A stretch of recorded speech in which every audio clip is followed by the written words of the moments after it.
എൻ്റെ പേര് സജിനി. ഞാൻ ഇവിടെ അറ്റ്ലാന്റയിലാണ്, ജോർജിയ. ഞങ്ങളിവിടെ ഇപ്പോൾ കഴിഞ്ഞ 8 വർഷമായിട്ട് ഞങ്ങളിവിടെയുണ്ട്.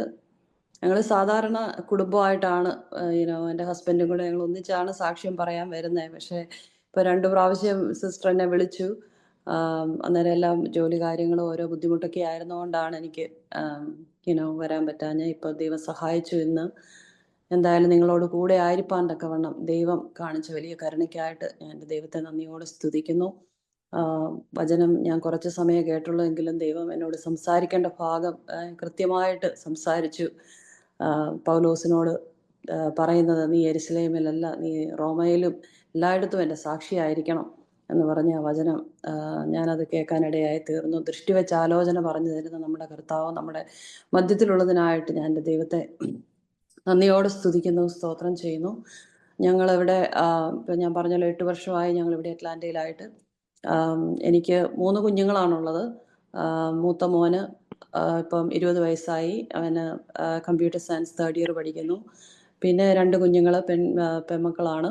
അവരൊരാൾ സീനിയറാണ്, അതായത് 12th ഗ്രേഡിലാണ്. പിന്നെ ഒരാൾ 4ാം ക്ലാസ്സിൽ. അങ്ങനെ 3 പേരാണുള്ളത്. ഒരാണും 2 പെൺപിള്ളേരുമാണ്. എല്ലാവരും ദൈവകൃപയിൽ ഞങ്ങളിവിടെ ദൈവം ഞങ്ങളെ കാത്തു പരിപാലിക്കുന്നു.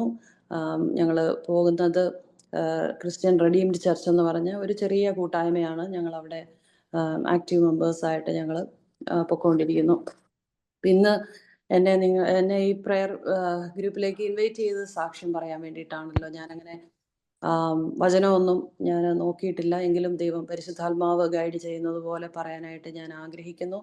അതിലേക്ക് കടന്നു വന്നിരിക്കുന്ന എല്ലാ ദൈവമക്കളോടും അതുപോലെ സിസ്റ്റർ സന്ധ്യയോടും ഉള്ള നന്ദി ഞാൻ ഈ സമയം ദൈവനാമത്തിൽ അറിയിക്കുന്നു. എന്നെ അതിലേക്ക് ക്ഷണിച്ചതിൽ കർത്താവ് ഞങ്ങളുടെ ജീവിതത്തിൽ ചെയ്ത വലിയ അത്ഭുതം, ഞങ്ങളുടെ തകർന്നു പോകേണ്ടിയിരുന്ന കുടുംബത്തെ കർത്താവ് യഥാസ്ഥാനപ്പെടുത്തിയതാണ് എൻ്റെ സാക്ഷ്യം. എനിക്ക് എന്നും സാക്ഷ്യപ്പെടുത്താൻ ഒരു കാര്യം മാത്രമേ ഉള്ളൂ: നമ്മുടെ കർത്താവ് ഇന്നും ജീവിക്കുന്നു.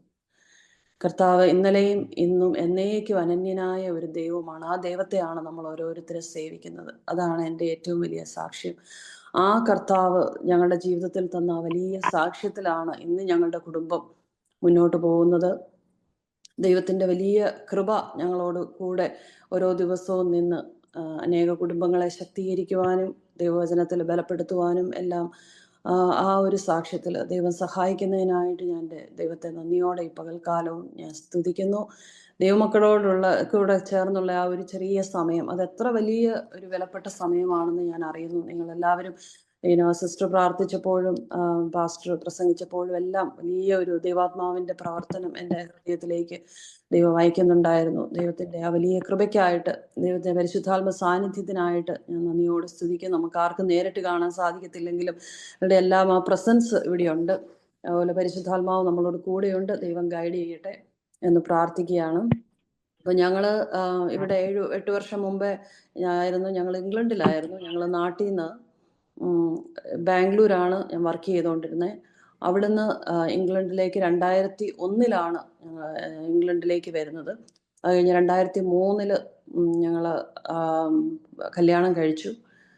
അതിനുശേഷം പറഞ്ഞാൽ നമ്മുടെ കുടുംബജീവിതം എല്ലാവരുടെയൊക്കെ ലൈഫ് പോകുന്ന പോലെ തന്നെ ഞങ്ങളുടെ ലൈഫും വളരെ സന്തോഷകരമായിട്ട് 1-2 വർഷം അങ്ങനെ അങ്ങ് പോയി. പക്ഷെ അതിനുശേഷം കുടുംബജീവിതത്തിൽ പല ചെറിയ ചെറിയ ഓരോ പ്രശ്നങ്ങളെല്ലാം മുളകൊട്ടാനായിട്ട് ഇടയായി തീർന്നു. എല്ലാവരുടെയും ജീവിതത്തിൽ അങ്ങനെയൊക്കെ തന്നെയാണ്.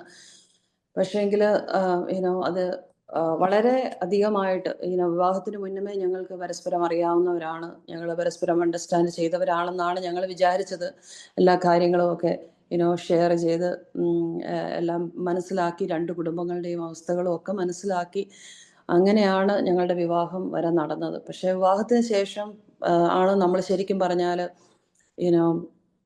ഓരോരുത്തരുടെയും ആ റിയൽ നേച്ചർ നമ്മൾ അറിയുന്നത്. ഇപ്പം എൻ്റെ തന്നെയാണെങ്കിലും ആ റിയൽ നേച്ചർ നമ്മൾ വിവാഹത്തിന് മുന്നമേ 2 പേര് തമ്മിൽ പരിചയമുണ്ടെന്ന് പറഞ്ഞാലും അന്നേരം ഒന്നും അത് വെളി വരത്തില്ല. പക്ഷെ വിവാഹത്തിന് ശേഷം നമ്മുടെ ആ റിയൽ നേച്ചർ, നമ്മുടെ തനി സ്വഭാവം വെളി വരുമെന്ന് പറയുന്ന പോലെ ആ തനി സ്വഭാവം 2 പേരുടെയും വെളി വന്നു. പല കാര്യങ്ങളും അഡ്ജസ്റ്റ് ചെയ്യാൻ മേലാതെ ഒക്കെയും മുന്നോട്ട് പോയി. അപ്പം അതൊരു അത് കുറേ വർഷങ്ങൾ, 1-2 വർഷങ്ങൾ അതങ്ങനെ മുന്നോട്ട് പോയി. അതൊരു ഡിവോഴ്സിൻ്റെ അറ്റത്ത് വരെ വന്നു. അപ്പം ഞങ്ങൾക്ക് 2 മക്കളുണ്ട് ആ സമയത്ത്. അങ്ങനെ ഇരുന്നു. അപ്പം വീട്ടിലൊന്നും എനിക്ക് ഒന്നും പറയാൻ പറ്റത്തില്ലായിരുന്നു. കാരണം എൻ്റെ സ്വന്തം ഇഷ്ടത്തിൽ നടത്തിയ ഒരു കല്യാണമായിരുന്നു. എങ്കിലും 2 പേർക്കും നമുക്കറിയാലോ നാട്ടിലെ മാതാപിതാക്കളുടെ അവസ്ഥയൊക്കെ അറിയാലോ. 2 പേരുടെയും വീട്ടുകാരുടെ സ്റ്റാറ്റസ് നോക്കും, നമ്മുടെ ജോലി നോക്കും. അങ്ങനെ എല്ലാം കൊണ്ടും ഓക്കെ ആയതുകൊണ്ട് എല്ലാവരും സമ്മതിച്ചു. അങ്ങനെ കല്യാണം നടത്തി തന്നു.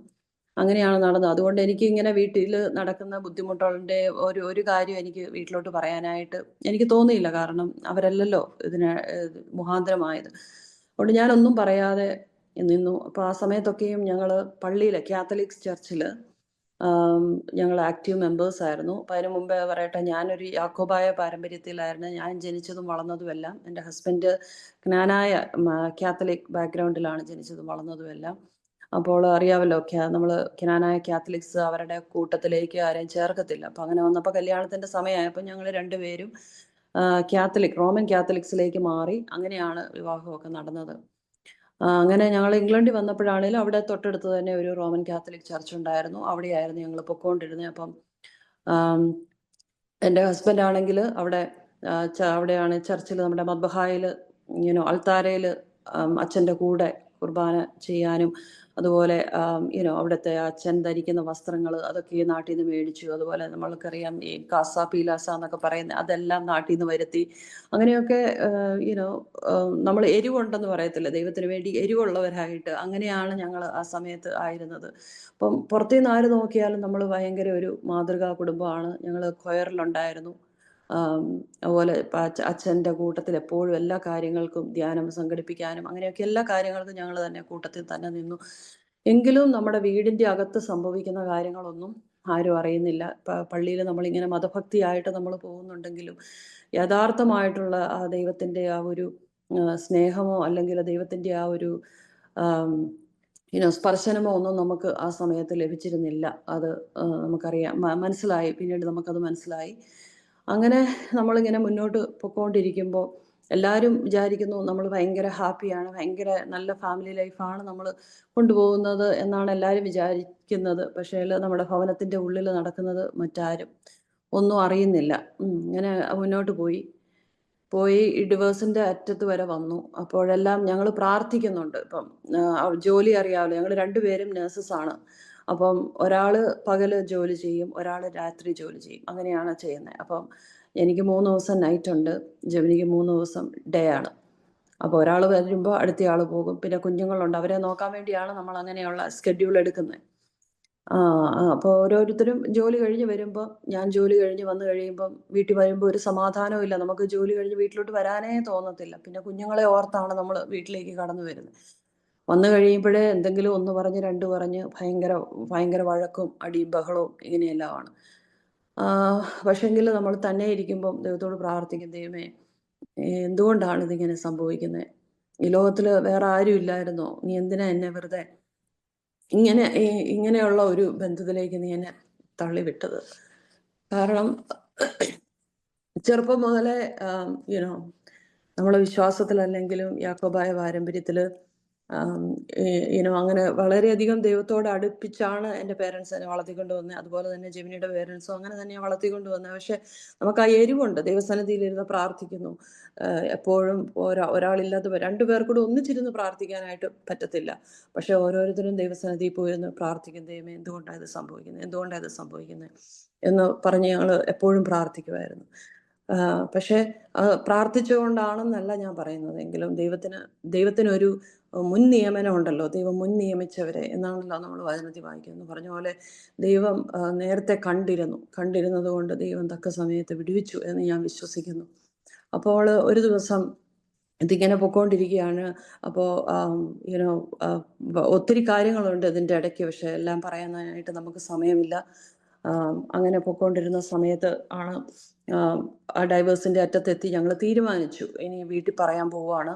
എന്തായാലും ഇങ്ങനെ മുന്നോട്ട് പോയിട്ട് കാര്യമില്ല. കാരണം ഈ കുഞ്ഞുങ്ങൾ 2 പേരും ഇതിൻ്റെ ഇടയ്ക്ക് കിടന്ന് വളരെയധികം ബുദ്ധിമുട്ടുന്നുണ്ട്. അതുങ്ങൾ കുഞ്ഞുങ്ങളാണ്, പക്ഷേ നമുക്കറിയാം നമ്മൾ കയറി വരുമ്പം തന്നെ അവർ വളരെ സൈലൻ്റ് ആണ്, അവരൊന്നും മിണ്ടത്തില്ല. കാരണം നമ്മൾ മിണ്ടുമ്പം തന്നെ അവിടെ വഴക്കുണ്ടാകുന്ന കുഞ്ഞുങ്ങൾക്ക് അത്രയും ചെറിയ പ്രായത്തിൽ തന്നെ അവർക്കറിയായിരുന്നു. ഒരു 2 വയസ്സ് 3 വയസ്സൊക്കെ ഉള്ളപ്പോൾ തന്നെ. അപ്പോൾ ഇപ്പം പലപ്പോഴും ഞാൻ ചിന്തിക്കും, ഇങ്ങനെയുള്ള കുടുംബങ്ങളിൽ കാണുമ്പം നമ്മളൊരു വീട്ടിലേക്ക് കയറി ചെല്ലുമ്പം തന്നെ നമുക്കറിയാം അവിടുത്തെ ആ ഒരു സ്പിരിറ്റ് നമുക്ക് മനസ്സിലാക്കാനായിട്ട് പറ്റും. പല വീടുകളിലും കാണാനായിട്ട് സാധിക്കും. അതൊക്കെ കാണുമ്പോഴത്തേനും ഞാൻ പലപ്പോഴും ഓർക്കും, ദൈവമേ ഈ ഭവനത്തെ ദൈവമേ നീ സന്ദർശിക്കണേ എന്ന് ഒരു ഹൃദയത്തിൽ നിന്നൊരു പ്രാർത്ഥന ആ സമയത്ത് വരും. അപ്പോൾ അങ്ങനെ ഞാൻ തിരിച്ചു പോവാണ്. അപ്പം ഇങ്ങനെ നമ്മൾ ദൈവത്തോട് പ്രാർത്ഥിച്ചുകൊണ്ടിരുന്നു. ഡിവോഴ്സിൻ്റെ അറ്റത്ത് വരെ വന്നു. വീട്ടുകാരോട് പറയാൻ വേണ്ടി എല്ലാം ഒരുങ്ങിയിരുന്നെങ്കിലും ഞങ്ങൾ രണ്ടുപേരുടെ ഹൃദയത്തിൽ വളരെ വിഷമമാണ്, ഭയങ്കര വിഷമമാണ്. അന്ന് പിരിയാനും ഭയങ്കര വിഷമമാണ്. കാരണം നമ്മൾ അത്രയും നാളും നമുക്ക് പരിചയമുള്ള ആൾക്കാരാണ്. മാനുഷികമായിട്ടുള്ള രീതിയിൽ വളരെ ബുദ്ധിമുട്ടായിരുന്നു. അപ്പോൾ ഒരു ദിവസം എനിക്ക് അവധിയായിരുന്നു. അന്ന് ഞാനിങ്ങനെ വീട്ടിൽ പ്രാർത്ഥിച്ചുകൊണ്ടിരുന്നപ്പോൾ രാവിലെ കുഞ്ഞുങ്ങളുണ്ട്, അവർ സ്കൂളിലൊന്നും പോകാനായിട്ടില്ല. വീട്ടിൽ പ്രാർത്ഥിച്ചുകൊണ്ടിരുന്നു. അത് കഴിഞ്ഞ് എഴുന്നേറ്റു. ഒരു വളരെ ഡിപ്രസ്ഡ് ആയിട്ടുള്ള ഒരു മൂഡാണ് ആ സമയത്തൊക്കെ. അങ്ങനെ ഇരുന്ന സമയത്ത് വീടിൻ്റെ വാതിക്കൽ രണ്ടുപേര് വന്നു. അപ്പം ഇത് സംഭവിക്കുന്ന ഇംഗ്ലണ്ടിലാണ് കേട്ടോ. സോറി, ഞാൻ ആ കാര്യം വിട്ടുപോയി. ഇംഗ്ലണ്ടിലായിരുന്നു ഞങ്ങൾ 15 വർഷക്കാലം ഞങ്ങൾ ഇംഗ്ലണ്ടിലായിരുന്നു. 2001 വന്നു. 2016 വരെ ഞങ്ങൾ ഇംഗ്ലണ്ടിലായിരുന്നു. അപ്പം അവിടെ ആയിരുന്ന സമയത്താണ് ഇത് സംഭവിക്കുന്നത്. അവിടെ ബെർക്കിൻഹെഡ് എന്ന് പറഞ്ഞ ഒരു ചെറിയൊരു ടൗൺ ആണ്. അവിടെയായിരുന്നു ഞങ്ങൾ ഒരു NHS ഹോസ്പിറ്റലിലാണ് വർക്ക് ചെയ്തത്. അപ്പം 2015 ഈ കാര്യങ്ങൾ സംഭവിക്കുന്നത്. സോറി, വർഷം മാറിപ്പോയി കേട്ടോ. 2005 ഈ കാര്യങ്ങൾ സംഭവിക്കുന്നത്. അപ്പം ഈ ദിവസം ഞാനിങ്ങനെ വളരെ പ്രാർത്ഥിച്ച് ആയിരുന്ന സമയത്ത് രണ്ടുപേര് വാതുക്കെ വന്ന് നിന്നു. അപ്പോൾ ഇതുപോലെ ഒരു ഒക്ടോബർ മാസമാണ്, ഒരു നല്ല വെയിലൊക്കെ ഉണ്ട് വെളിയിൽ, പക്ഷെ ഭയങ്കര തണുപ്പാണ് അവിടെ. അപ്പോൾ ഒരു പ്രായമുള്ള ഒരു 65 ഇയേഴ്സിന് മേളിലോട്ട് പ്രായമുള്ള ഒരു അപ്പച്ചനും ഒരു അമ്മയും, അവർ വൈറ്റ്സ് ആണ്. ഈ അപ്പച്ചനൊരു ജുബ്ബയാണ് ഇട്ടിരിക്കുന്നത്. ആ മനുഷ്യൻ്റെ കയ്യിൽ ഒരു പുസ്തകമുണ്ട്, ഒരു താടിയൊക്കെ വെച്ച ഒരാളാണ്. അതുപോലെ തന്നെ ഈ അമ്മയെന്ന് പറഞ്ഞു കഴിഞ്ഞാൽ ഒരു സ്കേർട്ടും ഒരു ബ്ലൗസുമാണ് കൂട്ടത്തിൽ തന്നെ നിൽക്കുക. അപ്പം അതുവഴിയൊക്കെ ഈ യഹോവ സാക്ഷികൾ ഉണ്ടല്ലോ ആൾക്കാർ, അങ്ങനെയുള്ള ആൾക്കാർ അതുവഴി ഇങ്ങനെ ട്രാക്സ് തരാൻ വേണ്ടിയിട്ടൊക്കെ വരാറുണ്ട്. പക്ഷെ നമ്മളത് മൈൻഡ് ചെയ്യാറൊന്നും ഇല്ലായിരുന്നു. കാരണം നമ്മൾ കാത്തലിക് ബാക്ക്ഗ്രൗണ്ടിൽ നിൽക്കുന്നവരാണല്ലോ. അപ്പം നമ്മളതൊന്നും മൈൻഡ് ചെയ്യാറില്ലായിരുന്നു. ഡോർ പോലും തുറക്കാറില്ല, ഞാൻ നോക്കാറ് പോലും ഇല്ലായിരുന്നു. പക്ഷെ ഇവർ വന്ന് വാതുക്കെ വന്ന് ഇങ്ങനെ തട്ടിയപ്പോൾ ഞാനിങ്ങനെ അടുക്കളയുടെ ജനലിൽ കൂടെ നോക്കി ഇതാരാന്ന് നോക്കിയപ്പോൾ ഇവർ രണ്ടുപേരും പ്രായമുള്ള, വളരെ പ്രായം ചെന്ന ആൾക്കാരാണ്. അപ്പം എന്തോ എൻ്റെ ഹൃദയത്തിൽ തോന്നി, പോയി കതവ് തുറക്കാൻ തോന്നി. കാരണം ഞാൻ അതുപോലെ വിഷമിച്ച് വളരെ ഭാരപ്പെട്ടിരിക്കുന്ന ഒരു സമയമാണ്. അപ്പം അവർ ദൈവവചനം പറയാൻ വേണ്ടിയാണോ, എന്നാൽ കേൾക്കാം എന്നുള്ള ഒരു ആഗ്രഹം എൻ്റെ ഹൃദയത്തിൽ വന്നു. അപ്പം എൻ്റെ വിചാരം ഇവർ യഹോവ സാക്ഷികൾ തന്നെ ആയിരിക്കും എന്നാണ് ഞാൻ ഓർത്തത്. പക്ഷെ ഞാൻ ഡോറ് തുറന്ന് അവർ നിന്ന് അപ്പോൾ ഈ മനുഷ്യൻ ഇങ്ങനെ സംസാരിക്കുകയാണ്. ഞങ്ങൾ ജീസസിനെ പറ്റി പറയാനാ വന്നതെന്ന് പറഞ്ഞു. ഒരിക്കലും യഹോവ സാക്ഷികൾ ആൾക്കാർ വന്നിട്ട് അങ്ങനെ ഒരിക്കലും പറഞ്ഞിട്ടില്ല. അവർ ഇങ്ങനെ എന്തോ ഗ്രേറ്റ് ടവറോ അങ്ങനെ എന്തോ ഒരു ട്രാക്റ്റ് തന്നിട്ട് അതിൻ്റെ കാര്യങ്ങളും അവരുടെ സഭയുടെ കാര്യങ്ങളും ഒക്കെയാണ് പറയുന്നത്. അപ്പം ജീസസിനെ പറ്റി പറയാൻ വേണ്ടിയിട്ടാണ് ഞങ്ങൾ വന്നതെന്ന് ആദ്യം പറഞ്ഞ്. അപ്പം തന്നെ ഞാൻ അവിടെ അങ്ങ് നിന്നു. അന്നേരം ഞാൻ പിന്നെ കുറേ സമയം അവരിങ്ങനെ യേശുവിനെ പറ്റി, യേശു എന്തിനു വേണ്ടിയിട്ടാണ് ഈ ലോകത്തിൽ വന്നത്, യേശുവിൻ്റെ സ്നേഹം എന്താണ്, ഇങ്ങനെയെല്ലാം ഈ മനുഷ്യൻ അവിടെ നിന്ന് ഇങ്ങനെ പറയുവാണ്. അപ്പോൾ ഈ സ്ത്രീ കൂടെ ഉണ്ട്, ഒന്നും മിണ്ടുന്നില്ല. അപ്പോൾ കുറേ സമയമായി, ഒത്തിരി പ്രായം ചെന്ന ആൾക്കാരും. അപ്പം ഞാൻ പറഞ്ഞു, ഓക്കെ നിങ്ങൾ അകത്തോട്ട് വരാൻ പറഞ്ഞ് ഞാൻ അകത്തോട്ട് ക്ഷണിച്ചു. അപ്പം കുഞ്ഞുങ്ങളും ഞാനും മാത്രമേ ഉള്ളൂ വീട്ടിൽ. അപ്പം അവരകത്തേക്ക് വന്നു അകത്തോട്ട്. അപ്പം ഡൈനിങ് റൂം വഴി കയറിയാണ് ഹോളിലേക്ക് പോകുന്നത്. അതിൽ വന്നപ്പം മൂത്ത മോന് ഇങ്ങനെ അവിടെ കളിച്ചുകൊണ്ടിരിപ്പുണ്ടായിരുന്നു. അന്നേരം പറഞ്ഞു, ഈ കുഞ്ഞിൻ്റെ മുഖത്ത് തന്നെ ഭയങ്കര വിഷമമാണല്ലോ എന്ന് പറഞ്ഞപ്പോൾ ഞാൻ പറഞ്ഞു, വിഷമമൊന്നുമില്ല, എന്തിനാണ് വിഷമിക്കുന്നത്, കുഴപ്പമൊന്നുമില്ല എന്നൊക്കെ പറഞ്ഞു. ഞാൻ അവരെ വിളിച്ചുകൊണ്ട് അകത്ത് കൊണ്ട് ഇരുത്തി. ഞാൻ പറഞ്ഞു, നിങ്ങൾ ഒത്തിരി നേരമായില്ല നിൽക്കുന്നു, ഞാൻ ഇച്ചിരി ചായ ഇടാം, നിങ്ങൾക്ക് ഞാൻ കുടിക്കാൻ എന്തെങ്കിലും തരാമെന്ന് പറഞ്ഞു. ഇല്ല, നിങ്ങൾ ഇനി ഇവിടെ ഇരിക്കുക, സംസാരിക്കാമെന്ന് പറഞ്ഞു. എന്നിട്ട് ഞാൻ അവിടെ ഇരുന്നു കഴിഞ്ഞപ്പോഴത്തേക്കിനും ഈ മനുഷ്യൻ എൻ്റെ ഓപ്പോസിറ്റ് ഒരു സെറ്റിയിലാണ് ഇരിക്കുന്നത്.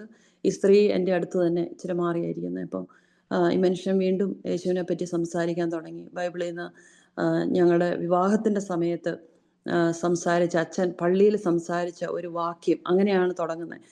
ഒരു വാക്യം പറഞ്ഞു, ആകയാൽ സ്ത്രീ ഒരാൾ തന്നെ ഇരിക്കുന്നത് നന്നല്ല, അതുകൊണ്ടാണ് ദൈവം രണ്ടുപേരെയും കൂടി ഒന്നിച്ചാക്കിയിരിക്കുന്നത് എന്നുള്ളൊരു വാക്യം.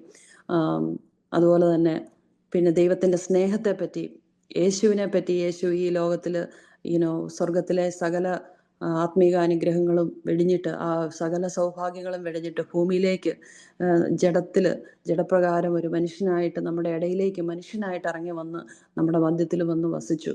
അത് എന്തിനു വേണ്ടിയിട്ടാണെന്നറിയാവോ എന്നൊക്കെ വചനം എന്നോട് പറയാം. എനിക്കന്നേരം വചനം ഒന്നും അറിയത്തില്ല. അങ്ങനെ നമ്മൾ പള്ളിയിൽ പോകുന്നു, അച്ഛൻ പറയുന്നത് കേൾക്കുന്നു, തിരിച്ചു വരുന്നു എന്നുള്ളതല്ലാതെ ബൈബിള് അങ്ങനെ വായിക്കുകയൊന്നുമില്ല. ഞാൻ ബൈബിള് വായിച്ചിട്ടുള്ളത് പണ്ട് ചെറുപ്പത്തിൽ യാക്കോബായ സഭയിൽ ഇങ്ങനെ നമ്മൾ സൺഡേ സ്കൂളിൽ വചനം കുറേ പഠിപ്പിക്കും നമ്മളെ. അപ്പം അങ്ങനെയാണ് ഞാൻ വചനം കൂടുതലും വായിച്ചിരിക്കുന്നത്. അപ്പം പക്ഷെ ഇപ്പോൾ ഒന്നും അങ്ങനെ അതുമായിട്ടുള്ള ഒത്തിരി ടച്ചുകളെല്ലാം വിട്ടുപോയി. കുറേ സങ്കീർത്തനങ്ങളൊക്കെ കാണാപ്പാടെ അറിയാം, അങ്ങനെയുള്ളതല്ലാതെ വേറെ പുതിയ നിയമത്തിൽ നിന്നുള്ള കാര്യങ്ങളൊന്നും എനിക്കറിയത്തില്ലായിരുന്നു.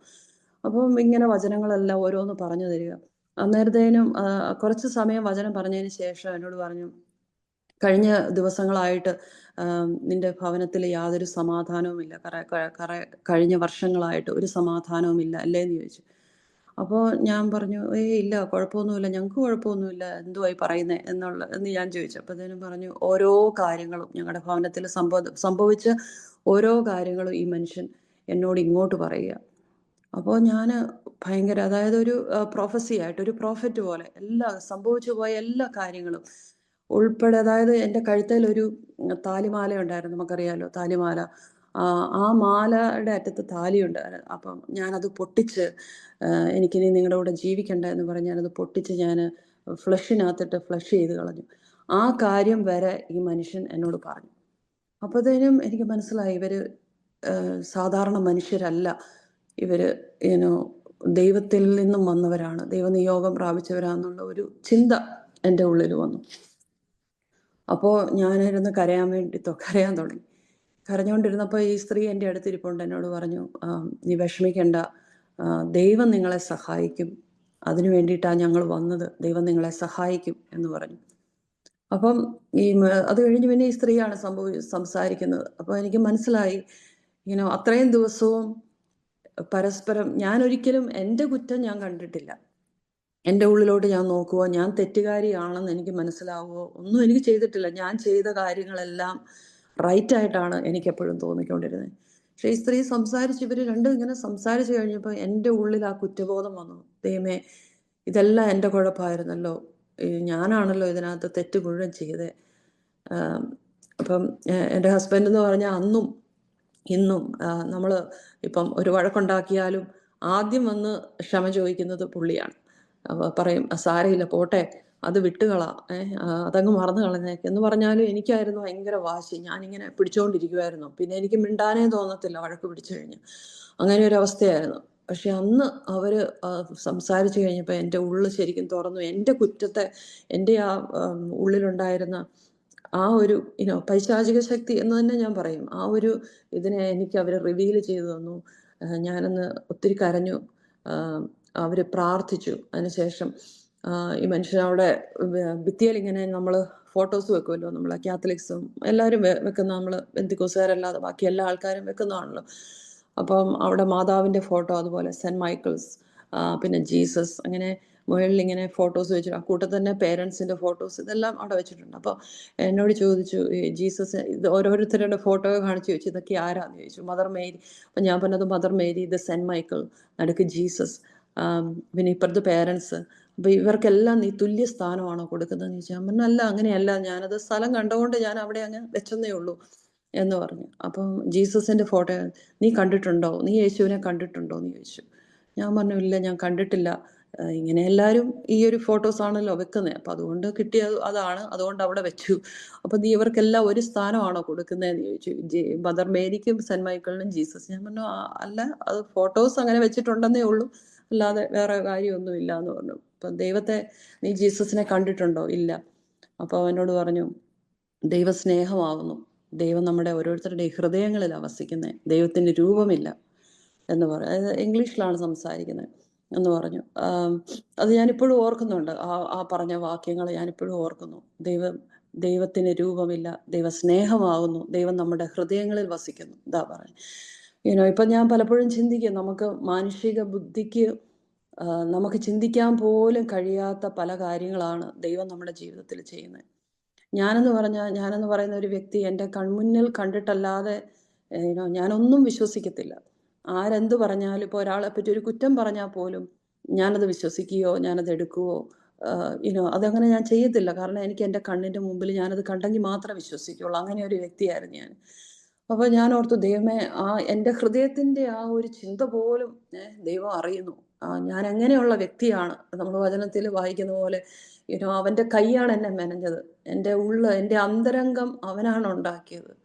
ഞാൻ ഈ ഭൂമിയിൽ മറവായിരുന്നപ്പോൾ, എൻ്റെ അമ്മയുടെ ഗർഭപാത്രത്തിലായിരുന്നപ്പോൾ എൻ്റെ അസ്ഥികളെ ഉരുവാക്കിയവൻ അവനാണ്. ഇതെല്ലാം വചനത്തിൽ പറയുന്നു. അപ്പം പിന്നീട് ഞാനതൊക്കെ ചിന്തിക്കാനിടയായി തീർന്നു. എൻ്റെ ഉള്ള് എന്താണെന്ന് പോലും, എൻ്റെ ആലോചന എന്താണെന്ന് പോലും എൻ്റെ ദൈവത്തിന് അറിയാം. എൻ്റെ ഹൃദയത്തിൽ കടന്നു വരുന്ന ചിന്തകൾ ദൈവം നന്നായിട്ട് അറിയുന്നു.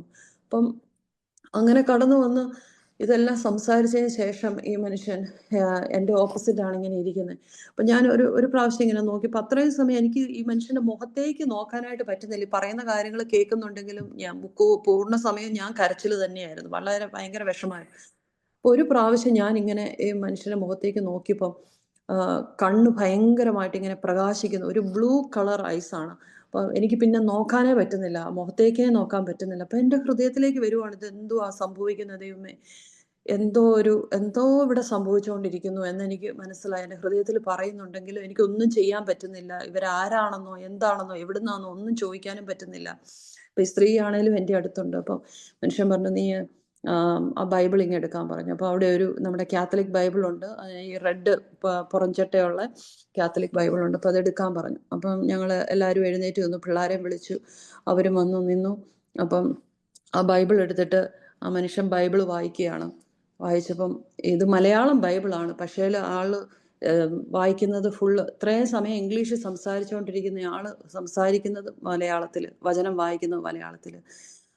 വായിച്ചു കഴിഞ്ഞപ്പോഴത്തേക്കിനും ഞാൻ ചോദിച്ചു, മലയാളം അറിയാവോ എന്ന് ചോദിച്ചപ്പം പറഞ്ഞു, I know all the languages in the world എന്ന് പറഞ്ഞു.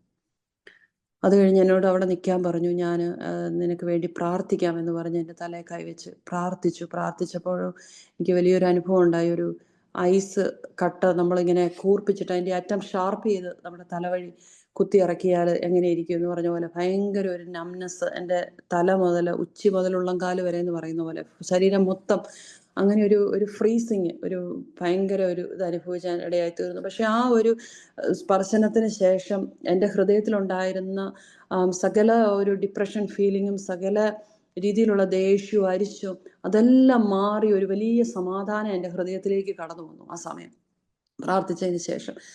അതിനുശേഷം അവർ കുഞ്ഞുങ്ങളെ വിളിച്ചു. കുഞ്ഞുങ്ങളെ വിളിച്ചിട്ട് അവരോട് പറഞ്ഞു, ദൈവം നിങ്ങളെ അനുഗ്രഹിക്കട്ടെ എന്ന് പറഞ്ഞ് അവർക്ക് വേണ്ടിയും പ്രാർത്ഥിച്ചു. അങ്ങനെ ഞാൻ പറഞ്ഞു, ഓക്കെ നിങ്ങൾ പോകാൻ വരട്ടെ, ഞാൻ ചായ തരാമെന്ന് പറഞ്ഞ് ഞാൻ പോയി ചായ ഇട്ട് ഞാൻ അവർക്ക് കൊണ്ടുവന്ന് കൊടുത്തു. അവർ അത് കുടിച്ച് ഞാൻ ആ കപ്പ് ബാക്കി സിങ്കിൽ കൊണ്ടിടുകയും ചെയ്തു. അതിനുശേഷം നിന്റെ ഭർത്താവ് വരുമ്പോഴത്തേക്കിനും ഞങ്ങൾ വന്നു എന്ന് നീ പറയണം. നാളെ ഞങ്ങൾ വന്ന ഈ സമയമാകുമ്പം നിന്നിലുള്ള വ്യത്യാസം എന്നാണെന്ന് നിനക്ക് മനസ്സിലാവും എന്ന് പറഞ്ഞു. അപ്പോഴൊന്നും എനിക്ക് ഒന്നും മനസ്സിലായില്ല. ഞാൻ വിചാരിച്ചു എൻ്റെ ഹൃദയത്തിൽ വളരെ ആശ്വാസമുണ്ട് ഇപ്പം, അപ്പം ഞാനത് കംപ്ലീറ്റ് ഫീൽ ബെറ്റർ ആകുമെന്നാണ് പറയുന്നത്. അപ്പോൾ എനിക്ക് എന്തായാലും ജെമിനിയെ വിളിക്കണം, വിളിച്ചത് കാര്യങ്ങളെല്ലാം എനിക്ക് പറയണം എന്ന് അന്നേരം ഹൃദയത്തിൽ ഇങ്ങനെ വരുന്നുണ്ട്. അങ്ങനെ അവർ പറഞ്ഞു, അവർ പുറത്തേക്ക് ഇറങ്ങി. അപ്പം ഞാനിങ്ങനെ വാതിൽക്കൽ നിൽക്കുകയാണ്, ഇവർ പോകാൻ വേണ്ടി ഇറങ്ങി. ഞാനിങ്ങനെ ഒരു കൈ ഇങ്ങനെ നീട്ടിയാൽ തൊടാവുന്ന അത്രയും ഡിസ്റ്റൻസ് വന്നപ്പോൾ ഇവർ രണ്ടുപേരും എൻ്റെ മുന്നിൽ നിന്ന് അപ്രത്യക്ഷരായിപ്പോയി. രണ്ടുപേരും കാണുന്നില്ല എൻ്റെ മുമ്പിൽ. അപ്പോൾ എനിക്ക് ആകെപ്പാടെ ഭയങ്കര ഞാൻ നിൽക്കുന്നത് ഭയങ്കര ഒരു അത്ഭുതത്തിലാണ്. കാരണം ഈ മലയാളം വായിച്ചതും ഇങ്ങനെയുള്ള എൻ്റെ തലയിൽ കൈവച്ച് പ്രാർത്ഥിച്ചപ്പോൾ ഉണ്ടായ അനുഭവങ്ങളും ഇതെല്ലാം ആയിട്ട് ഞാനൊരു വളരെ വല്ലാത്ത ഒരു സ്റ്റേജിലാണ് നിൽക്കുന്നത്. പക്ഷെ ഇതും കൂടി ആയപ്പോഴത്തേക്കിനും ഞാൻ ഓർത്തു, ദൈവമേ, ഇത് ഞാൻ സ്വപ്നം കാണുന്നതാണോ? കാരണം എൻ്റെ മനസ്സിൻ്റെ ഒരു അവസ്ഥ അങ്ങനെയായിരുന്നു. വല്ല ഹാലൂസിനേഷനോ അങ്ങനെ എന്തെങ്കിലും ആയി പോകുന്നതാണോ ദൈവമേ എന്ന് ഞാൻ ഓർത്തു. ഞാൻ വെളിയിലെല്ലാം ചെന്ന് നോക്കി, ഇത് എനിക്ക് തോന്നിയതാണോ എന്ന് കരുതി ചെന്ന് നോക്കിയപ്പം വെളിയിൽ കാറും ഇല്ല, വണ്ടിയില്ല, ഒന്നുമില്ല, അവരെയും കാണുന്നില്ല, ഒരു മനുഷ്യൻ പോലും ഇല്ല വെളിയിൽ. അവരങ്ങനെ പോയി. അപ്പം എന്നോട് ആ മനുഷ്യൻ പറഞ്ഞിരുന്നു അവിടെ പ്രാർത്ഥിച്ചുകൊണ്ടിരുന്നപ്പം, നിന്റെ ഹൃദയത്തിൽ ഒരു ഭാരം, ഒരു പ്രയാസം, നിനക്കൊരു കാര്യത്തിന് ഒരു ഡിസിഷൻ എടുക്കാൻ പറ്റാതെ വരുന്ന ഒരു സാഹചര്യം വരുമ്പോഴത്തേക്കിനും മറ്റൊന്നും ചെയ്യണ്ട, നീ ഇരിക്കുക ദൈവസന്നിധിയിൽ. ഇപ്പോൾ നീ ഇരിക്കുന്ന പോലെ തന്നെ നീ ഇനി ഇരിക്കുക, ദൈവസന്നിധി ഇരുന്ന് ദൈവത്തോട് പ്രാർത്ഥിക്കുക, ദൈവത്തോട് സംസാരിക്കാൻ പറയാം. ദൈവമേ, നീ എന്നോട് സംസാരിച്ചിട്ടല്ലാതെ ഞാൻ ഇവിടുന്ന് എഴുന്നേറ്റ് പോകത്തില്ല എന്നുള്ള ഡിസിഷനോടെ നീ ഇരിക്കുക. നിന്റെ ദൈവം നിന്നോട് സംസാരിക്കും. നീ വചനം എടുക്കുക, ദൈവം നിന്നോട് സംസാരിക്കും. എനിക്ക് അന്നേരം ഒന്നും മനസ്സിലായില്ല. ഞാൻ അന്ന് വരെ അങ്ങനെയൊന്നും ചെയ്തിട്ടില്ല, അതുകൊണ്ട് എനിക്കൊന്നും മനസ്സിലായില്ല. പക്ഷേ ഇങ്ങനെ വന്നു കഴിഞ്ഞപ്പോൾ പെട്ടെന്ന് എൻ്റെ ഉള്ളിലേക്ക് ആ ഒരു വാക്കാണ് കടന്നു വരുന്നത്. ഞാൻ തിരിച്ചോടി ചെന്ന് ബൈബിൾ എടുത്തപ്പോഴത്തേക്കിനും എനിക്ക് കിട്ടുന്ന യെശയ്യാ പ്രവചനം 41 അധ്യായം 10 വാക്യം. അതാണ് ദൈവത്തിന്റെ വചനം എന്നോട് പറയുന്നത്. അതായത്, ഭയപ്പെടേണ്ട, ഞാൻ നിന്നോട് കൂടെയുണ്ട്. ഭ്രമിച്ചു നോക്കേണ്ട, ഞാൻ നിന്റെ ദൈവമാകുന്നു. ഞാൻ നിന്നെ ശക്തീകരിക്കും, ഞാൻ നിന്നെ സഹായിക്കും, എൻ്റെ ബലമുള്ള കരത്താൽ ഞാൻ നിന്നെ താങ്ങി നടത്തും. ആ വചനം കിട്ടി. എനിക്കത് ഒരിക്കലും ഞാൻ ആ വചനം മറന്നു പോകത്തില്ല. കാരണം ആ അങ്ങനെ ഒരു സിറ്റുവേഷനിൽ ദൈവം തന്ന വചനം, ഭയപ്പെടേണ്ട, ഭയപ്പെടേണ്ട, ഭ്രമിച്ചു നോക്കേണ്ട. ഇപ്പം പാസ്റ്റർ പ്രാർത്ഥിച്ചു തുടങ്ങിയപ്പോൾ ആ വചനം പറഞ്ഞപ്പോഴും ഞാൻ ആ വചനം കേട്ടു. പൗലോസിനോട് പറയുന്നേ, ഭയപ്പെടരുത്, ഭയപ്പെടരുതെന്ന് പറഞ്ഞ വാക്യം. കർത്താവ് എപ്പോഴും നമ്മളോട് പറയുന്ന ഒരു വാക്കാണത്, ഭയപ്പെടരുത്, ഞാൻ നിന്റെ കൂടെയുണ്ട്, ഭയപ്പെടരുത്. അപ്പൊ അന്ന് എന്നോട് പറഞ്ഞ ഒരു വാക്യമാണത്. അപ്പം അതിനുശേഷം ഞാൻ വീട്ടിൽ ഇരുന്ന് വിളിച്ചു, എൻ്റെ ഹസ്ബൻഡിനെ ഞാൻ വിളിച്ച് ജോലിയിലായിരുന്നു, വളരെ തിരക്കായിരുന്നു. അപ്പോൾ ഓർക്കണം, ഇത്രയും നാളുകളായിട്ട് ഞങ്ങളങ്ങനെ കമ്മ്യൂണിക്കേഷനില്ല, ഒന്നുമില്ല. എങ്കിലും ഞാൻ വീട്ടിൽ വന്ന് ആൾക്കാർ വന്ന കാര്യവും ഇങ്ങനെ പ്രാർത്ഥിച്ച കാര്യവും ഇങ്ങനെ സംഭവിച്ച കാര്യവും ഇവർ നേരത്തെ കാര്യങ്ങളെല്ലാം പറഞ്ഞതും എല്ലാം ഞാൻ ഹസ്ബൻഡിനോട് പറഞ്ഞു. വളരെ തിരക്കായിരുന്നെങ്കിലും അതെല്ലാം ശ്രദ്ധിച്ച് കേട്ടിട്ട് എന്നോട് പറഞ്ഞു, എൻ്റെ കർത്താവ് എൻ്റെ വീട്ടിൽ വന്നോ, നമ്മുടെ ജീവിതത്തെ വിടുവിക്കാൻ നമ്മുടെ വീട്ടിൽ വന്നോ എന്ന ഒറ്റ വാക്ക് പറഞ്ഞിട്ട് ഫോൺ വെച്ചു. ബാക്കി വന്നിട്ട് സംസാരിക്കാമെന്ന് പറഞ്ഞു വെച്ചു. അന്ന് ജോലി കഴിഞ്ഞ് വന്നു. അപ്പോൾ അന്ന് എനിക്ക് നൈറ്റ് ഉണ്ട്. അന്ന് കഴിഞ്ഞ് എനിക്ക് നൈറ്റ് പോകണം. ഞങ്ങൾക്ക് ആകെയുള്ള 1 മണിക്കൂറാണ്. ആ 1 മണിക്കൂറിൽ അത്യാവശ്യം എല്ലാം ചുരുക്കത്തിൽ ഞാൻ പറഞ്ഞു കേൾപ്പിച്ചു. അപ്പോൾ എന്നോട് പറഞ്ഞു, നമുക്കെന്നാ ഒന്ന് പ്രാർത്ഥിക്കാം, നമുക്ക് 2 പേർ കൂടെ പ്രാർത്ഥിക്കാമെന്ന് പറഞ്ഞു. വളരെ നാളുകൾക്ക് ശേഷമാണ് ഞങ്ങൾ ജോലിക്ക് പോകുന്നതിന് മുമ്പേ പ്രാർത്ഥിച്ചു. അപ്പം എന്നോട് പറഞ്ഞ പോലെ, നിന്റെ ഇത്രയും നാൾ നീ പ്രാർത്ഥിച്ച പോലെ തന്നെ പ്രാർത്ഥിച്ചാൽ മതി എന്നാ പറഞ്ഞത്. പക്ഷേ ഞങ്ങൾ പ്രാർത്ഥിക്കാൻ തുടങ്ങിയപ്പോൾ ഹല്ലേലൂയായും സ്തോത്രവും എല്ലാം ഞങ്ങളുടെ 2 പേരുടെ നാവിൽ വന്നു. ഞങ്ങൾ പ്രാർത്ഥിച്ചു. വളരെ സന്തോഷത്തോടെ, ഹൃദയത്തിൽ വളരെ ആശ്വാസത്തോടെയാണ് ഞാൻ ജോലിക്ക് പോയത്. അതിനുശേഷം പിന്നെ ഞങ്ങളുടെ ലൈഫ് അങ്ങ് മാറുമായിരുന്നു. അപ്പോൾ പിറ്റേ ദിവസം ഞാൻ ജോലി കഴിഞ്ഞ് വന്നതിന് ശേഷം അപ്പോൾ എൻ്റെ ഉള്ളിലുണ്ട് ഈ ഒരു വാക്ക് പറഞ്ഞത്, നാളെ ഞങ്ങൾ വന്ന ഈ സമയമാകുമ്പം നിന്റെ ജീവിതത്തിൽ ഉണ്ടാകുന്ന മാറ്റം നീ കാണുമെന്ന് പറഞ്ഞ് അത് എൻ്റെ ഉള്ളിലുണ്ട്. അപ്പോൾ ഞാൻ പോയി കിടക്കാൻ പോയി. അപ്പോൾ കുറച്ച് കഴിഞ്ഞപ്പം മോള് കുഞ്ഞായിരുന്നു അന്നേരം. അവൾ ഉറങ്ങി. അന്നേരം ജെമിനി അവളെ കൊണ്ട് എൻ്റെ അടുത്ത് കൊണ്ട് കിടത്തി. ഞാൻ ഇവർ വന്ന ഒരു സമയമൊക്കെ ആയപ്പോഴത്തേക്കിനും ഞാൻ പെട്ടെന്ന് ചാടി എഴുന്നേറ്റു. നല്ല ഉറക്കമായിരുന്നു, പക്ഷേ ചാടി എഴുന്നേറ്റിട്ട് ഞാൻ മോളിരുന്ന് കരയുമായിരുന്നു. ഇതെല്ലാം ഞാൻ പിന്നീടാണ് അറിയുന്നത്. ജെമിനി എന്നാണ് എൻ്റെ ഹസ്ബൻഡിൻ്റെ പേര്. ജെമിനി പറയുമ്പോഴാണ് ഞാൻ അറിയുന്നത് ഇതെല്ലാം. ഞാൻ എഴുന്നേറ്റ് ഇങ്ങനെ ഭയങ്കര ഒച്ചത്തിൽ ഇങ്ങനെ കരയുക. എന്നിട്ട് ഞാൻ പറഞ്ഞു, എനിക്ക് ബൈബിള് കൊണ്ട് എൻ്റെ കയ്യിൽ തരാൻ പറഞ്ഞു. ബൈബിള് കൊണ്ട് എൻ്റെ കയ്യിൽ തന്നു. എന്നിട്ട് ഞാൻ കൊച്ചിനെ എടുത്തുകൊണ്ട് ഞാൻ താഴെ വന്നു. ഇത് മേളിലാണ്, 2 ഫ്ലോറാണ്. ഇംഗ്ലണ്ടിലെയൊക്കെ വീടുകളെല്ലാം തന്നെ മേളിലാണ് ബെഡ്റൂംസ് എല്ലാം. അപ്പം കൊച്ചിനെ എടുത്തുകൊണ്ട് ഞാൻ താഴെ വന്ന് സെറ്റ് ചെയ്യലോട്ട് കൊച്ചിനെ ആയപ്പോഴത്തേനും ജെമിനി മേടിച്ചു. കാരണം എങ്ങാനും വേച്ച് താഴെ പോവുമോയെന്ന് ഓർത്ത്. അതിനുശേഷം ഞാൻ അവിടെ വന്നിരുന്നിട്ട് ഈ ബൈബിൾ എനിക്ക് തുറക്കാൻ പറ്റുന്നില്ല. ബൈബിൾ ഇങ്ങനെ തുറക്കാൻ ശ്രമിച്ചിട്ടൊന്നും പറ്റുന്നില്ല. ഇതിങ്ങനെ സ്റ്റിക്ക് ചെയ്ത് വെച്ചിരിക്കുന്ന പോലെ, ഗ്ലൂ ചെയ്ത് അടച്ചു വെച്ചിരിക്കുന്ന പോലെ അങ്ങനെ അടഞ്ഞിരിക്കുക. എനിക്ക് തുറക്കാനേ പറ്റുന്നില്ല. അപ്പം എന്നോട് ചോദിച്ചു, എന്നാ പറ്റിയ, നീ എന്നാ ബൈബിൾ എന്നാ നീ തുറക്കാത്ത, നീ എന്നാ വായിക്കാത്ത എന്ന് ചോദിച്ചു. അപ്പോഴത്തേനും ഞാൻ ഇങ്ങനെ അന്യഭാഷയിൽ ഭയങ്കരമായിട്ട് ദൈവത്തെ ആരാധിച്ചു. കുറേ സമയം അന്യഭാഷയിൽ ദൈവത്തെ ആരാധിച്ചു. എന്നിട്ട് ഞാൻ ആ സെറ്റിയിലേക്ക് അങ്ങ് തളർന്നു വീഴുകയാണ് ചെയ്യുന്നത്. അപ്പോൾ എഴുന്നേറ്റ് കഴിഞ്ഞപ്പോഴത്തേക്കിനും ഞാൻ ചോദിച്ചു, ഇതെന്താ സംഭവിച്ചേ, എനിക്കെന്നാ സംഭവിച്ചതെന്ന് ജെമിനിയോട് ചോദിച്ചപ്പോൾ പറഞ്ഞു, നീ ഉറങ്ങുമായിരുന്നു, നീ ഉറക്കത്തിൽ നീ ഇങ്ങനെ എഴുന്നേറ്റിട്ട് ഭയങ്കരമായിട്ട് കരയുന്ന കേട്ടോണ്ടാണ് ഞാൻ മേളിൽ വന്നേ. അപ്പോൾ നീ പറഞ്ഞിങ്ങനെ ബൈബിള് തരാൻ പറഞ്ഞു, ഞാൻ തന്നു. നീ കൊച്ചിനെയായിട്ട് ഇവിടെ വന്നിട്ട് പിന്നെ എന്തോ ഒരു ലാംഗ്വേജിൽ നീ കുറേ സമയം, എനിക്ക് തോന്നുന്നു ദൈവത്തെ സ്തുതിച്ചതാണെന്ന് തോന്നുന്നു. ഭയങ്കരമായിട്ട് നീ കരയുന്നുണ്ടായിരുന്നു. എന്നിട്ട് കൈകളൊക്കെ ഉയർത്തിപ്പിടിച്ച് ഏതോ ഒരു ലാംഗ്വേജിൽ നീ കുറേ സമയം നീ പറയുന്നുണ്ടായിരുന്നു. അപ്പം അതിനുശേഷം നീ ആ സെറ്റിലേക്ക് വീണു എന്ന് പറഞ്ഞു. അപ്പം എനിക്ക് മനസ്സിലായി ഞാൻ എൻ്റെ ദൈവത്തെ ആരാധിച്ചതാണ്, അത് അന്യഭാഷയിൽ ദൈവത്തെ സ്തുതിച്ചതാണ്. അന്യഭാഷ തന്ന ദൈവം തന്ന അന്യഭാഷ, അത് കർത്താവ് ഇന്നും എൻ്റെ ദൈവം എൻ്റെ ഹൃദയത്തിൽ, എൻ്റെ നാവിൽ ദൈവം തന്നിരിക്കുന്നു. വീണ്ടും വീണ്ടും വീണ്ടും അതിങ്ങനെ ആ വചനങ്ങൾ വരുമ്പോൾ, ദൈവത്തെ സ്തുതിക്കാൻ വരുമ്പോഴത്തേനും എനിക്കറിയാം ആ പരിശുദ്ധാത്മ സാന്നിധ്യം എൻ്റെ ഹൃദയത്തിൽ എനിക്ക് മനസ്സിലാക്കാൻ സാധിക്കുന്നുണ്ട്. അങ്ങനെ ആ പരിശുദ്ധാത്മാവിൽ നിറയപ്പെടുവാനും അതിനൊരു അടയാളമായിട്ട് ദൈവം ആ ഭാഷാപരം അന്യഭാഷ എനിക്ക് തരുവാനും ദൈവം ഇടയാക്കി തീർത്തു.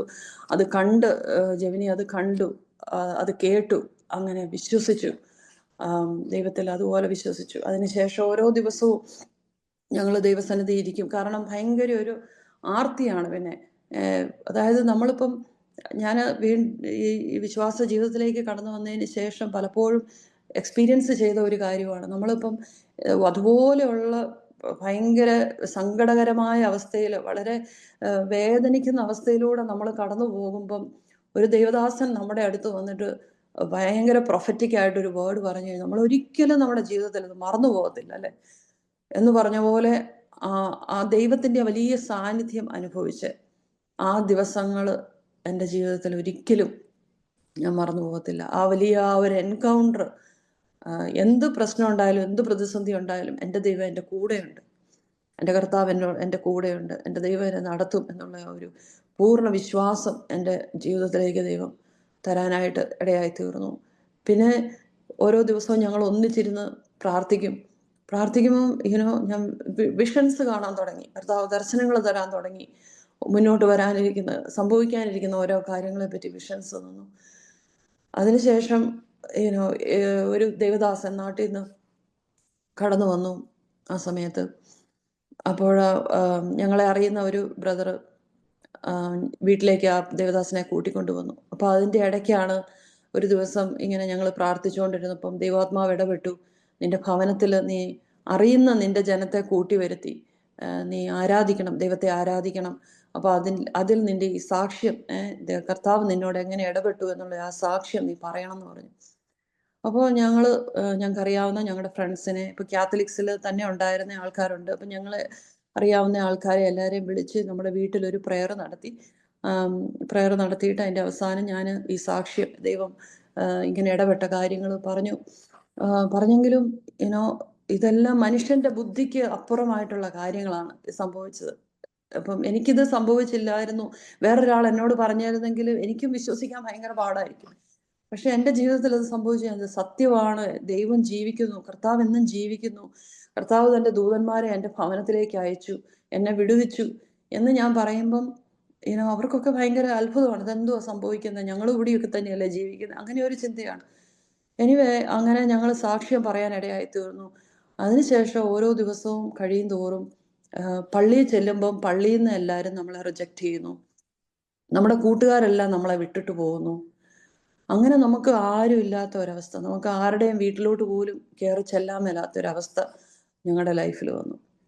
പള്ളിയിൽ നിന്ന് നമ്മളെ ഫോഴ്സ് ചെയ്തു പറഞ്ഞു, അതായത് വീട്ടിൽ വന്ന ഒരാൾ മദർ മേരിയാന്ന് പറയണം. പക്ഷേ എനിക്കറിയാൻ മേലാത്ത ഒരു കാര്യം ഞാൻ എങ്ങനെ പറയും?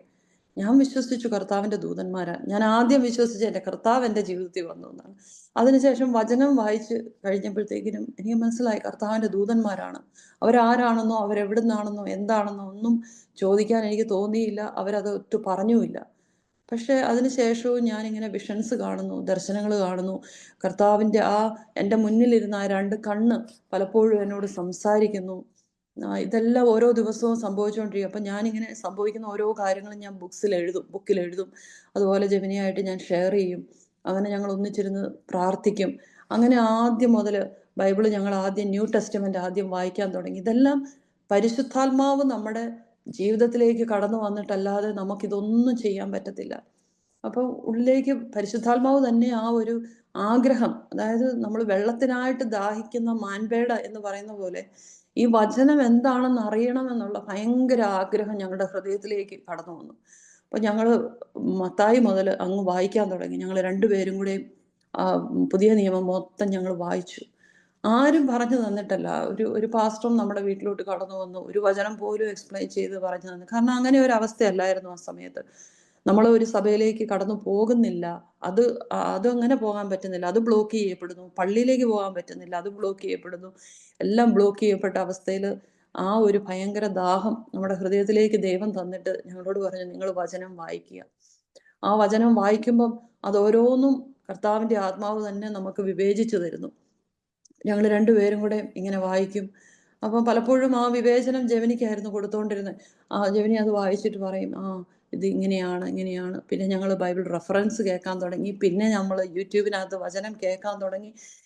ഇങ്ങനെ ഓരോ സ്റ്റെപ്പുകൾ മുന്നോട്ട് പൊയ്ക്കൊണ്ടിരിക്കുക. അങ്ങനെ കുറച്ച് നാൾ പോയി.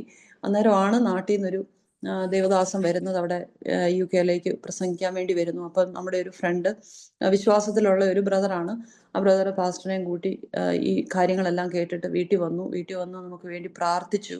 എന്നിട്ട് പറഞ്ഞു, നിങ്ങൾ ഇനി എന്തിനാണ് നിങ്ങൾ വൈകുന്നത്? നിങ്ങൾ സ്നാനപ്പെടണം, കർത്താവിനെ രക്ഷകനായി നിങ്ങൾ സ്വീകരിക്കണം. നിങ്ങൾക്ക് മനസ്സിലായില്ലേ? ദൈവത്തിൻ്റെ പ്രവൃത്തി ഇതാണെന്ന് മനസ്സിലായില്ലേ?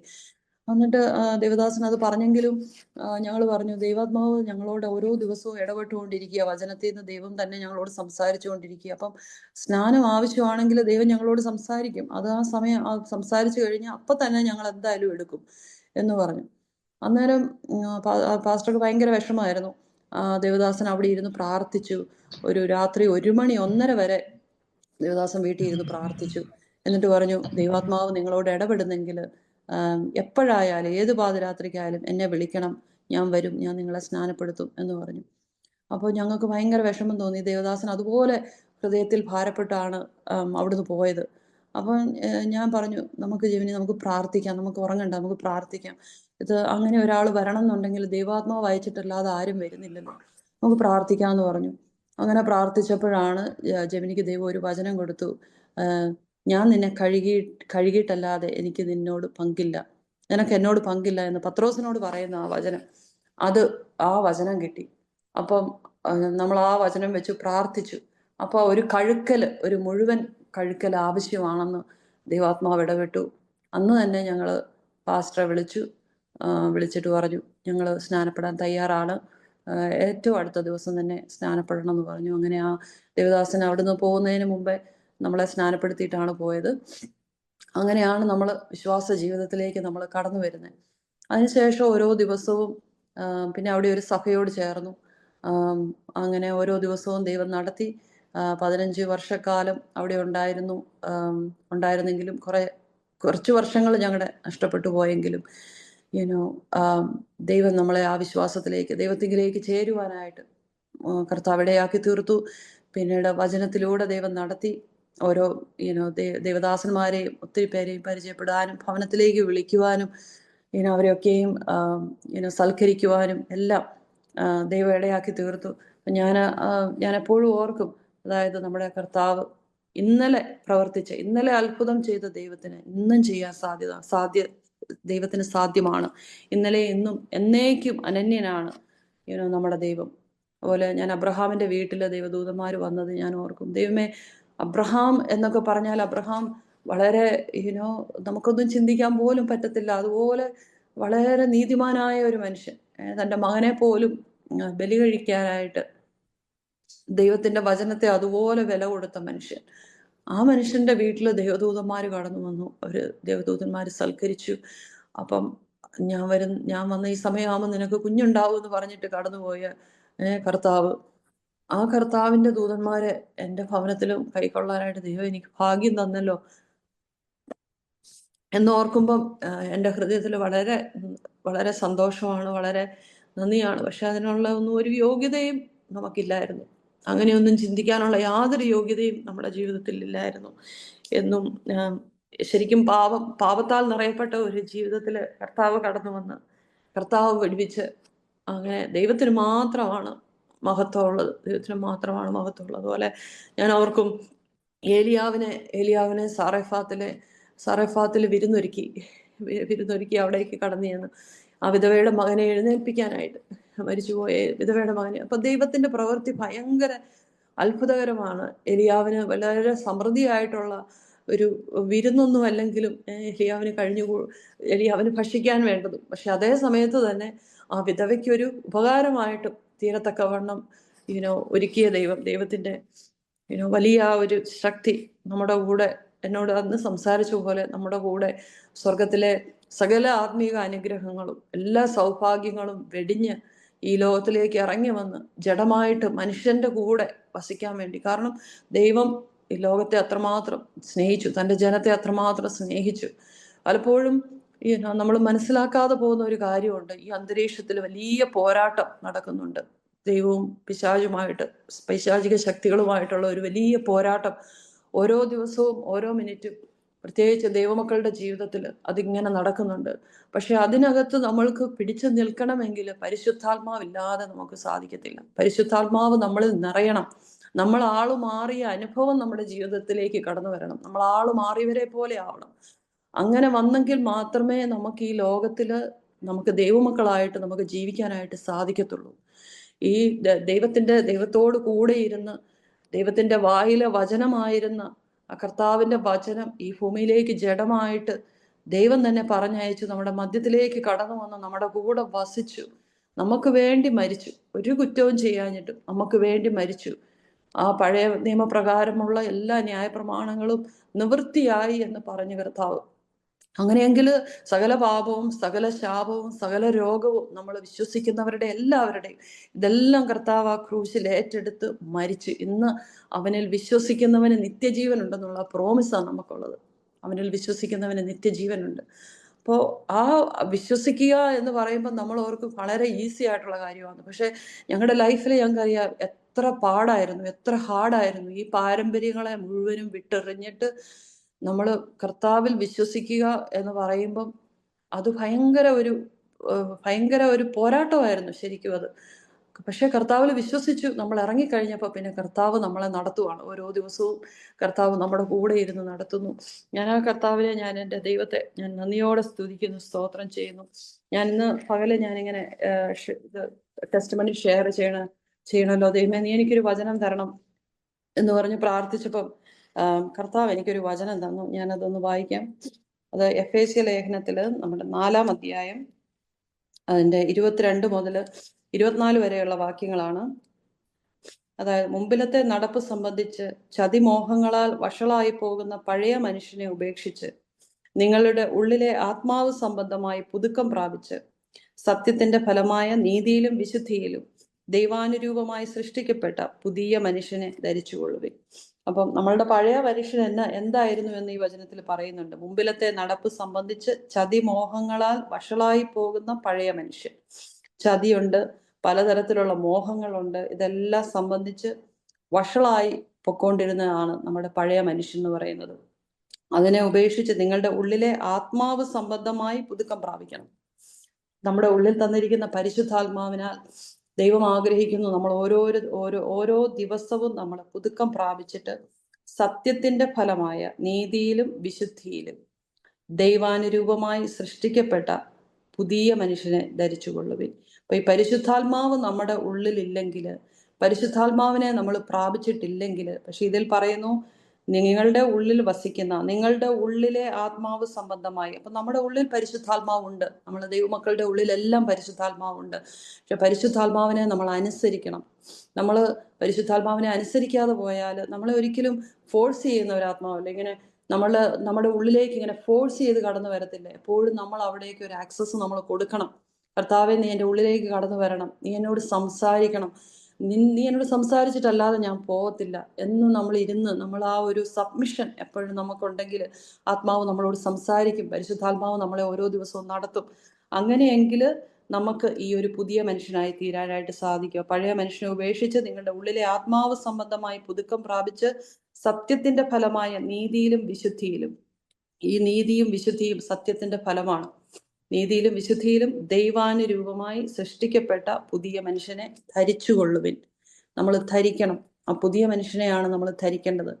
ഇന്ന് ഞങ്ങളുടെ സാക്ഷ്യം ഇങ്ങനെ ദൈവത്തിന്റെ കൃപയാൽ അനേക ഇടങ്ങളിൽ പറയാനിടയായി തീർന്നപ്പോൾ അനേക ആൾക്കാർ വിളിച്ചു. കുടുംബജീവിതത്തിൽ വളരെ പ്രശ്നങ്ങളിലൂടെ കടന്നു പോകുന്ന ആൾക്കാർ വിളിച്ചു. അവർക്കൊരു ആശ്വാസം ലഭിക്കേണ്ടതിന് അവർ വിളിച്ചു. പ്രാർത്ഥിക്കാൻ വേണ്ടിയിട്ട് അവർ വിളിച്ചു.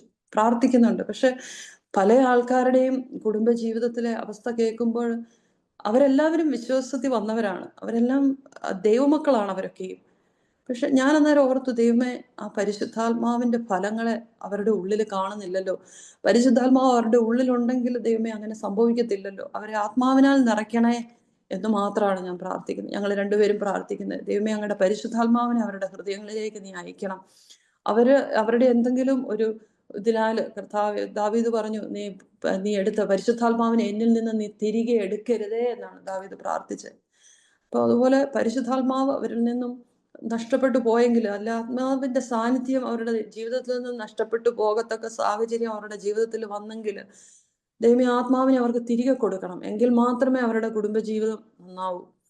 ആ ഒരു ചതിയും മോഹങ്ങളുമാണ് ഇന്നും പല ദൈവമക്കളുടെയും ജീവിതത്തിൽ കേൾക്കുന്നത്. എന്തുകൊണ്ട് അങ്ങനെ ആയി പോകുന്നു എന്നറിയത്തില്ല. പക്ഷെ അങ്ങനെയുള്ള ഈ ലോകത്തിന്റെ മോഹങ്ങളിലേക്ക് പലരും അട്രാക്റ്റ് ചെയ്യപ്പെട്ടു പോവുകയാണ്. ഈ ലോകത്തിലേക്കാണ് പലരും വീണു പോവുകയാണ്. ആ പഴയ മനുഷ്യന് എപ്പോഴും നമുക്ക് കോപമുണ്ടായാലും കോപം നമ്മൾ രാത്രി വരെ അത് വെച്ചുകൊണ്ടിരിക്കല്ലെന്നാണ് ദൈവവചനം പറയുന്നത്. കോപം വന്നാലും നമ്മൾ പാപം ചെയ്യരുത്. സൂര്യൻ അസ്തമിക്കുന്നതിന് മുമ്പേ നമ്മൾ അതെല്ലാം പറഞ്ഞു തീർത്തിട്ട് വേണം നമ്മൾ കിടക്കാൻ. അല്ലെ നമ്മൾ ദുഷ്ടന് അവന് അവസരവും കൊടുക്കുകയാണ്. പല കുടുംബ ജീവിതങ്ങളും ഇന്ന് നഷ്ടപ്പെട്ടു പോകുന്നു. ഇത് കേട്ടതിന് ശേഷവും ഡിവോഴ്സിന്റെ വക്കിൽ നിന്ന് ചില ആൾക്കാർ ഡിവോഴ്സ് ആകുന്നു. ചില സഭകൾ അതിന് സപ്പോർട്ട് ചെയ്യുന്നു. പക്ഷെ ചില ആൾക്കാരുടെ ജീവിതത്തിൽ വിവാഹങ്ങൾ നടക്കുന്നത് പോലും മാനസികമായിട്ടുള്ള ബുദ്ധിമുട്ടുകളും പ്രശ്നങ്ങളും ഉള്ള ആൾക്കാരൊക്കെ അത് പറയാതെ അത് മറച്ചു വെച്ചിട്ട് വിവാഹം നടത്തിയതിന് ശേഷം മറ്റൊരാളുടെ ലൈഫ് നഷ്ടപ്പെട്ടു പോകുന്നവര്, കൊന്നുകളയുന്ന പോലത്തെയൊക്കെ ഓരോ അവസ്ഥകൾ വരുന്നു. പക്ഷെ ഇതെല്ലാം വരുമ്പോഴും ഞാൻ ഓർക്കും, ദൈവമേ, ഇതൊക്കെ എന്തുകൊണ്ട് ദൈവമക്കളുടെ ജീവിതത്തിൽ സംഭവിക്കുന്നു? ഇങ്ങനെ നമ്മളുടെ ഇടയിൽ തന്നെ ഇങ്ങനെ ആയാൽ ജാതികളുടെ അവസ്ഥ എന്തായിരിക്കും? ഇന്ന് ഡിവോഴ്സ് വർദ്ധിച്ചു വരുന്നു, ഈ ലോകത്തിൽ അത് വർദ്ധിച്ചു വരുന്നു. പക്ഷെ ഞാൻ ദൈവത്തോട് പ്രാർത്ഥിക്കുന്നു, ദൈവമക്കളെല്ലാവരും അതിനുവേണ്ടി പ്രാർത്ഥിക്കണം. അനേക കുടുംബ ജീവിതങ്ങൾ നഷ്ടപ്പെട്ടു പോകുന്നു. എൻ്റെ ജീവിതത്തിൽ, ഞങ്ങളുടെ ജീവിതത്തിൽ ദൈവം തന്നിരിക്കുന്ന ആ ഒരു മിനിസ്ട്രി അതാണെന്ന് ഞങ്ങൾ വിശ്വസിക്കുന്നു. അനേക കുടുംബങ്ങളെ ആശ്വസിപ്പിക്കാനും അവരെ ദൈവത്തിങ്കിലേക്ക് വഴി നടത്താനും അവരെല്ലാം അകന്നുപോയ ആൾക്കാരെ ദൈവത്തിങ്കിലേക്ക് കൂടുതൽ അടുപ്പിക്കാനും ദൈവം ഞങ്ങൾക്ക് ധാരാളമായിട്ട് കൃപ തരണം. നമ്മൾ ഓരോ കാര്യങ്ങൾ കേൾക്കുമ്പോൾ, ദൈവമേ, എന്താണ് ഒരു ഡിസിഷൻ എടുക്കുക, ദൈവം നീ തന്നെ നടത്തണം, ആ പരിശുദ്ധാത്മാവിൽ നീ അവരെ നിറയ്ക്കണം എന്ന് പ്രാർത്ഥിക്കാനല്ലാതെ നമുക്കൊന്നും പറയാൻ വയ്യാത്ത സാഹചര്യങ്ങളാണ് പലപ്പോഴും ഉള്ളത്. അപ്പം ദൈവമക്കളെല്ലാം അടിയങ്ങളെ ഓർത്ത് പ്രാർത്ഥിക്കണം. എൻ്റെ ഭർത്താവിൻ്റെ പേര് ജെമിനി മാത്യു എന്നാണ്. നേഴ്സായിട്ടാണ് വർക്ക് ചെയ്യുന്നത്. മക്കൾ 3 പേരുണ്ട്. അവരെ ഓർത്ത് പ്രാർത്ഥിക്കണം. മാതാപിതാക്കൾ നാട്ടിലാണ്. അവരെ വിശ്വാസത്തിൽ കടന്നു വന്നിട്ടില്ല. 2 പേരുടെയും മാതാപിതാക്കളും സഹോദരങ്ങളും ഒരാൾ മാത്രമേ വിശ്വാസത്തിലേക്ക് വന്നിട്ടുള്ളൂ. ബാക്കി എല്ലാവരും തന്നെ ഇപ്പോഴും കാത്തലിക്സിലും യാക്കോബൈറ്റ്സിലും ഒക്കെ ആയിട്ട് നിൽക്കുകയാണ്. അവരെല്ലാം ഓർത്ത് ദൈവമക്കളെല്ലാവരും ഞങ്ങളെ ഓർത്ത് പ്രാർത്ഥിക്കണം. അടിയന് തന്ന ഈ നല്ല സമയത്തിനായിട്ട് ഞാൻ ദൈവത്തെ നന്ദിയോടെ സ്തുതിക്കുന്നു. നിങ്ങളെ പ്രയർ ലൈനിലുള്ള എല്ലാവരെയും ദൈവം അനുഗ്രഹിക്കട്ടെ എന്ന് ഞാൻ പ്രാർത്ഥിക്കുന്നു. ആമേൻ. സിസ്റ്റർ ഒരു വാക്ക് പ്രാർത്ഥിക്കാമോ? തീർച്ചയായിട്ടും. ഓക്കെ. സർവശക്തനായ ദൈവമേ, സ്വർഗീയ പിതാവേ, അനുഗ്രഹിക്കപ്പെട്ട ഈ പകൽക്കാലത്തിനായിട്ട് കർത്താവെ ഞങ്ങൾ നിന്നെ നന്ദിയോടെ സ്തുതിക്കുന്നു, സ്തോത്രം ചെയ്യുന്നു. കർത്താവെ, അനുഗ്രഹിക്കപ്പെട്ട ഈ കൂട്ടായ്മയിലേക്ക് കടന്നു വരുവാനും ദൈവമക്കളോടൊപ്പം അല്പസമയമായിരിക്കാനും കർത്താവെ നീ ചെയ്ത അത്ഭുതത്തെ പറ്റി പറയുവാനും കർത്താവെ നീ ഇന്നും ജീവിക്കുന്ന ദൈവമാണ്. ഇന്നലെയും ഇന്നും എന്നേക്കും അനന്യനായ ഒരു ദൈവത്തെയാണ് ഞങ്ങൾ സേവിക്കുന്നതെന്ന് കർത്താവെ വീണ്ടും കർത്താവെ അങ്ങയുടെ ആത്മാവിൽ ശക്തിപ്പെടുവാനും അടിയങ്ങളെ ഓരോരുത്തരെയും ദൈവം നീ സഹായിച്ച് വലിയ കൃപയ്ക്കായിട്ട് ഞങ്ങൾ നിന്നെ നന്ദിയോടെ സ്തുതിക്കുന്നു, സ്തോത്രം ചെയ്യുന്നു. കർത്താവെ പ്രയറിലെ അനേക മക്കൾക്ക് അനുഗ്രഹകരമായി തീരുവാൻ തക്കവണ്ണം എൻ്റെ ദൈവമേ, സ്വർഗത്തിലെ ദൈവം ഇടയാക്കണമേ എന്ന് പ്രാർത്ഥിക്കുന്ന കർത്താവെ, അങ്ങ് പറഞ്ഞിരിക്കുന്ന വചനം പോലെ ഭയപ്പെടേണ്ട, ഞാൻ നിന്നോട് കൂടെയുണ്ട്, ഭ്രമിച്ചു നോക്കേണ്ട, ഞാൻ നിന്റെ ദൈവമാകുന്നു, ഞാൻ നിന്നെ ശക്തീകരിക്കും, ഞാൻ നിന്നെ സഹായിക്കും, എൻ്റെ ബലമുള്ള കരത്താൽ ഞാൻ നിന്നെ താങ്ങി നടത്തും. കർത്താവെ, വചനത്താൽ കർത്താവെ ഈ പ്രയർ ലൈനെ അടിയനെ അനുഗ്രഹിച്ച് പ്രാർത്ഥിക്കുന്ന കർത്താവെ, പ്രയർ ലൈൻ അനേക കുടുംബങ്ങൾക്ക് ദൈവമേ അനുഗ്രഹമായി തീരട്ടെ. കർത്താവെ നീ അനുഗ്രഹിച്ച് വർദ്ധിപ്പിക്കുമാറാകട്ടെ. ഇതിലേക്ക് കടന്നു വന്നിരിക്കുന്ന ജനത്തെ ഓരോരുത്തരെയും നീ അനുഗ്രഹിക്കണം കർത്താവ്. എല്ലാ പാസ്റ്റേഴ്സിനെയും എല്ലാ ബ്രദേഴ്സിനെയും സിസ്റ്റേഴ്സിനെയും കുഞ്ഞുങ്ങളെയും എല്ലാം അനുഗ്രഹിച്ച് പ്രാർത്ഥിക്കുന്നു. അതേസമയം തന്നെ കർത്താവെ ഫാമിലി ലൈഫിൽ കർത്താവെ എന്തെങ്കിലും പ്രോബ്ലംസിലൂടെയൊക്കെയും കടന്നു പോകുന്ന എല്ലാ ദൈവമക്കളെയും ഓർക്കുന്ന കർത്താവെ. അങ്ങയുടെ ആത്മാവിനെ അതിശക്തമായിട്ട് കർത്താവെ അങ്ങ് അയക്കണം കർത്താവെ. അന്യഭാഷ കർത്താവെ അങ്ങയുടെ ആത്മാവിനെ അയച്ചു കർത്താവെ. അത് പ്രാപിച്ചിട്ടില്ലാത്തവർ പ്രാപിപ്പാൻ തക്കവണ്ണം എൻ്റെ കർത്താവ് ഇടയാക്കണം കർത്താവെ. എൻ്റെ കർത്താവെ അത്ഭുതങ്ങളോ അടയാളങ്ങളോ കണ്ടിട്ടല്ല, അങ്ങയുടെ വചനത്തിൽ തന്നെ ഉറച്ചു വിശ്വസിക്കുവാൻ തക്കവണ്ണം ഞങ്ങൾക്ക് തന്നിരിക്കുന്ന കർത്താവെ വചനത്തിൽ ഉറച്ചു വിശ്വസിക്കുവാൻ എൻ്റെ കർത്താവ് ഞങ്ങളെ ഓരോരുത്തരെയും ദൈവം നീ സഹായിക്കണം കർത്താവെ. ഇത് ദുഷ്കാലമാകിയാൽ സമയം തക്കത്തിൽ ഉപയോഗിക്കുവാൻ ഞങ്ങളെ സഹായിക്കണം കർത്താവെ. അങ്ങയുടെ ആത്മാവ് തന്നെ ഞങ്ങളെ ഉപദേശിച്ച് ഓരോ ദിവസവും വഴി നടത്തുമാറാകണമേ എന്ന് പ്രാർത്ഥിക്കുന്ന കർത്താവെ. ഒരു പ്രാവശ്യം കൂടെ നിന്റെ മക്കളെല്ലാം അനുഗ്രഹിച്ച് പ്രാർത്ഥിക്കുന്നു. അടിയന് തന്നെ നല്ല സമയത്തിനുമായിട്ട് സ്തോത്രം ചെയ്യുന്നു കർത്താവെ. പ്രാർത്ഥനകളെല്ലാം കേട്ടതിനായി സ്തോത്രം. യേശുവിന്റെ നാമത്തിൽ തന്നെ ആമേൻ.